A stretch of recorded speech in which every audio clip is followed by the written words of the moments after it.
from Stan the Wine Man TV. I am your host, Stan Rattan, and this is the Blue Collar Wine Show, where I help you spend your wine dollars wisely. We're looking at rosé and sparkling rosé. Perfect wines for warm summer days, wouldn't you say? In fact, rosé, of course, I don't want to beat a dead horse here, but I believe rosé should be drunk year-round. I know a lot of you do that, so kudos to you. But rosé really takes off come around May when the weather starts getting warm and really carries through to September. I've known the last couple of years. This look, you know, it's kind of weird. The white collar, I don't know, what do you think? Anyway, I'm the blue collar wine guy, not the white collar wine guy. Anyway, yeah, rosé really takes off in May, and the last couple of years I've just seen a huge boom in rosé sales. I have it all over the store. So we're going to Italy for these, which is quite interesting, and we're going to check these wines out. A rosé and a sparkling rosé. Pretty cool, huh? Let's get started. The 2017 Thames Ramato Pinot Grigio from Friuli, Italy. Friuli, Italy is way up north, over by Slovenia. Really cool area where, in fact, we're heading that way next year, hopefully. This is Ramato means, well, it means copper colored, which this wine is. Now you might ask, well, is this Pinot Grigio? And it's pink. What they do is they leave it in skin contact for 10 hours. Actually, Pinot Grigio does have color to the skin, and so they reap that color from the skin by leaving the juice in contact with the skins for 10 hours or more.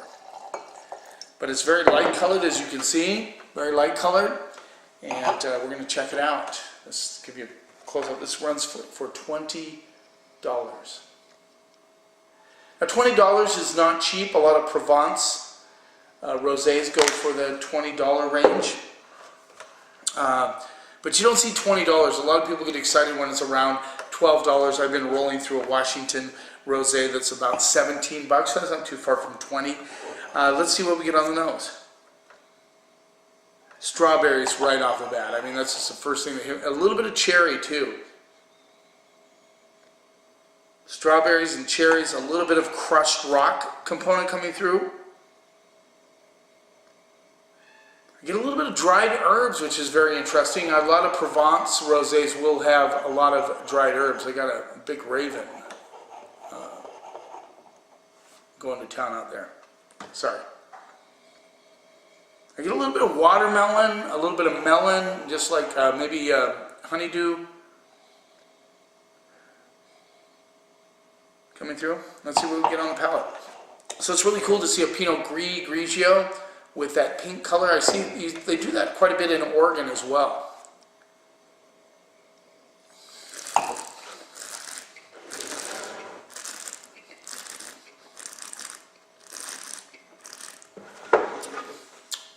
I can see a lot of rosé lovers just digging this bad boy. A lot of watermelon coming through on the palate. Very dry.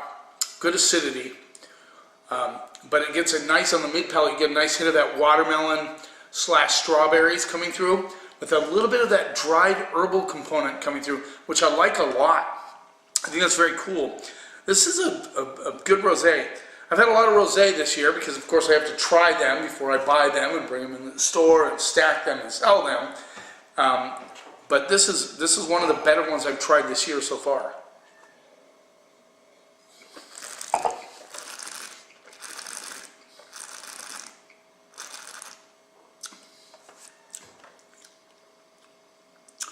Almost like a kind of a peach citrus thing right on the back end of this one. This is a cool wine. I mean, I like it because you get that kind of hit of fruit, but it never turns fruity. It's dry, but delicious at the same time.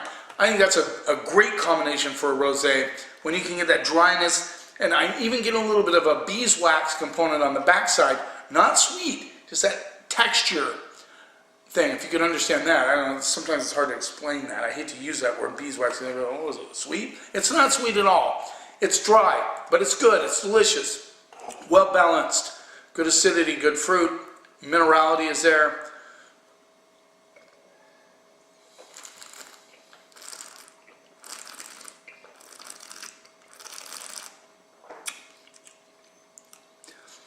They nailed it with this one. This might be the best, seriously, the best Pinot Grigio Rosé I've tried. I'm going to go straight up A on that. And I don't do that very often, but I like this Rosé. I'm going to seek it out. It's not at the store yet.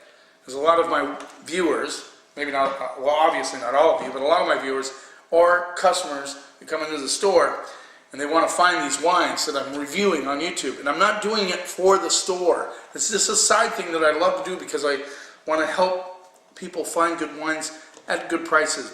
It's $20, yes, but that's not, for this wine, that is not overpriced. I know a lot of Provence Rosés that are not as good as this one that are rolling in at about $25. Good long finish on this too. That kind of citrus, beeswax, strawberry, acidity comes through. I love it. Very good. Nice job. Good job. You want to use it in a smaller glass? Well, I'm trying to do, these two together. I didn't want to get 2 glasses. I don't like to pour sparkling wine in the big ass glass because, I don't know, it kills the bubbles. You don't get the essence. This has a small enough bowl. I think I can review it properly. Let's give it a little rinse.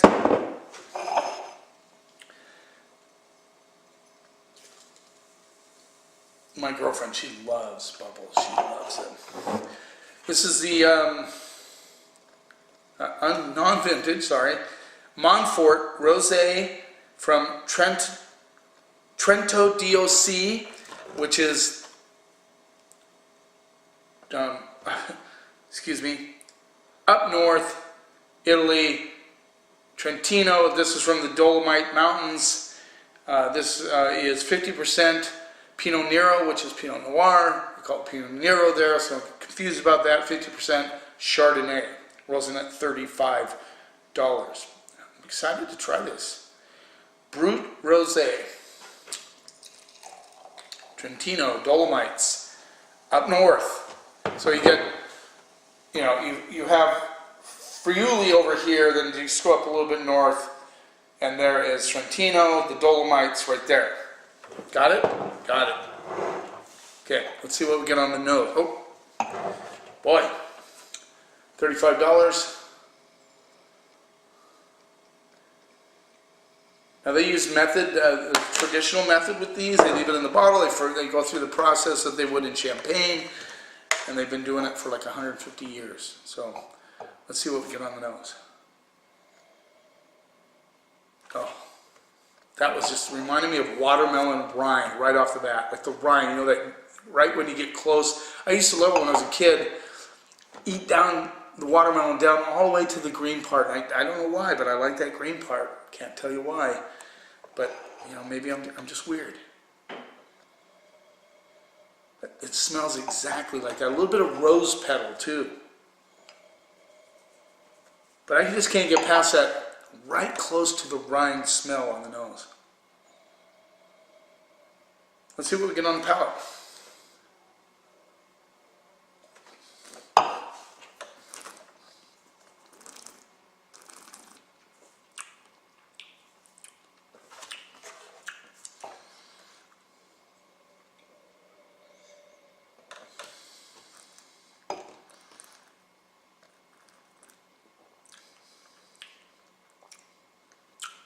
Pretty intense. You can't just knock this down. No way. Thus the $35 price point, which, for a lot of us, that's not a place we go all the time. Get strawberries, rose petal, watermelon for sure, which is evidence on the nose. Long, long finish. The bubbles were a bit expansive, but I think this is because of the glass I have. Out of a flute, probably wouldn't get quite as foamy on the mouth.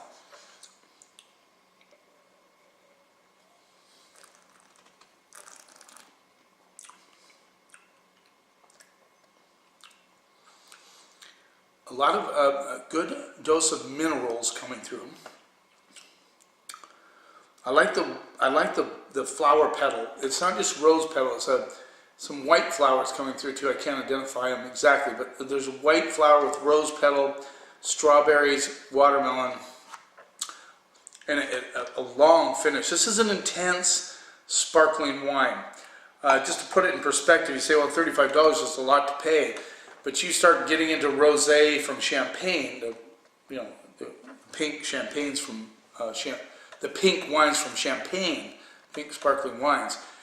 $35 is probably the bottom level of what you're going to get. Anything, you get up in the $50, $60, $70 range easily. I have a Rotor Cristal Rosé that's $500 in the lockbox. So, $35 is a reasonable price. The quality of this wine is up there. When I say method champagne, they do the fermentation, they go through the whole process in the bottle. So it's the real deal for $35. So if you're into that, if you're into champagne, if you're kind of a champagne snob, you might want to seek this one out because it really does have champagne-esque qualities to it. Just saying.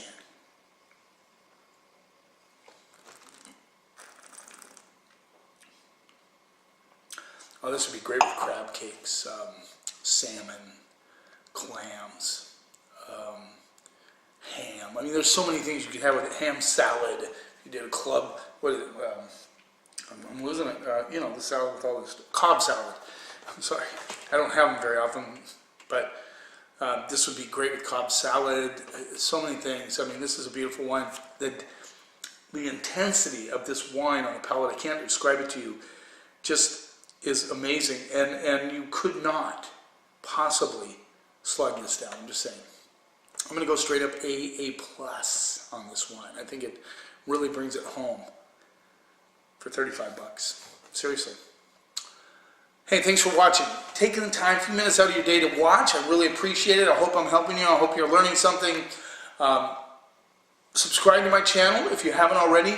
Please subscribe. Hit the bell if you want to know when the episodes are coming up. Follow me on Twitter at @StanTheWineMan. Instagram, StanTheWineMan. You keep watching, and I'll keep helping you spend your wine dollars wisely.